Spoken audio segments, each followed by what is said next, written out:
Hello everyone, in today's video, we're going to solve this equation using the technique in inequality, especially AMGM inequality. We discussed this question in yesterday's video, but it contained a mistake. So we walk through this question and see why the method using yesterday was not correct.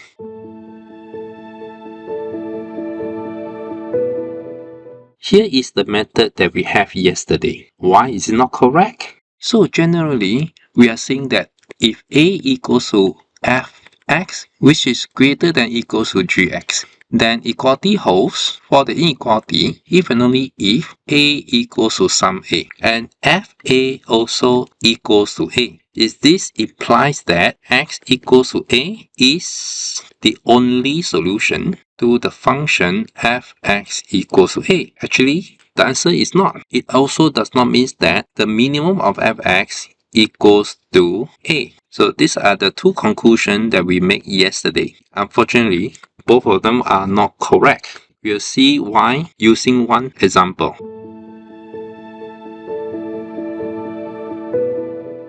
Suppose you have an equation 2 equals to x squared plus 1 over x, and in this case x is positive. So we can use AMGM inequality and get this is greater than or equals to 2 square root of x squared times 1 over x, which is 2 square root of x. Equality holds if and only if x squared equals to 1 over x, which means that x cubed equals 1, which means that x equals 1, and also 1 squared plus 1 over 1 equals 2. We cannot conclude that x equals to 1 is the only solution for this equation, because clearly if we multiply both sides by x, then 2x equals x power 3 plus 1. X cubed minus 2x plus 1 equals 0. Then x minus 1, x squared plus x minus 1 equals 0. X equals 1 or x equals negative 1 plus minus square root of 5 over 2. And because x is positive, we only take the positive value. And here you see that it has another answer, that is x equals to negative 1 plus square root of 5 over 2. Also, the minimum of x squared plus 1 over x is not equal to 2. In fact, the minimum should be as shown. This is x squared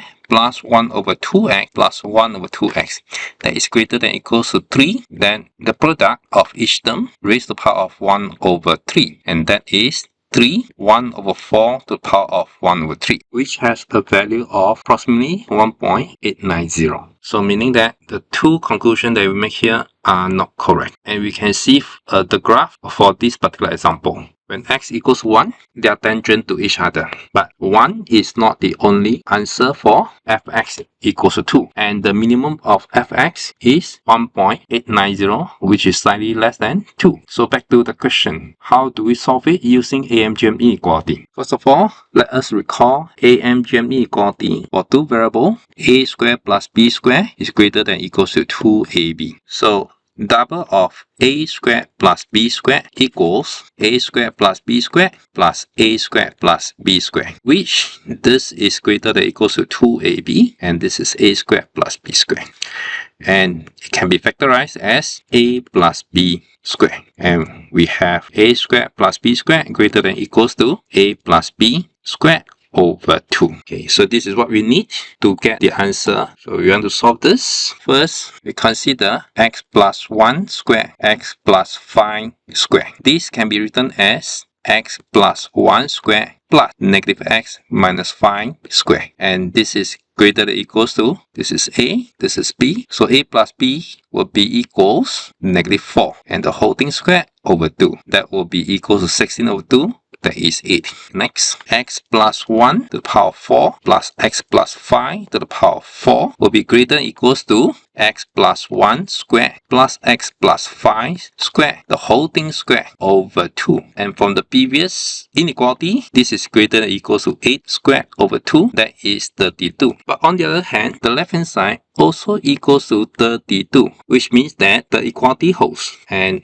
this means that the equality case holds. And we know that the equality case holds if and only if x plus 1 squared equals x plus 5 squared. And this either x x plus 1 equals x plus 5 or x plus 1 equals negative x minus 5. And this is not possible. And this will give us x equals to negative 3. And therefore, x equals to negative 3 is the only solution. And also, x plus 1 power 4, x plus 5 power 4 has the minimum value of 32. Looking back, the answer that we present, it is a wrong approach with the correct conclusion. This is what we call fake solve. We want to avoid this in providing a mathematical solution. That's all for today's discussion. Hope you enjoyed it. I'll see you again next time. Bye bye.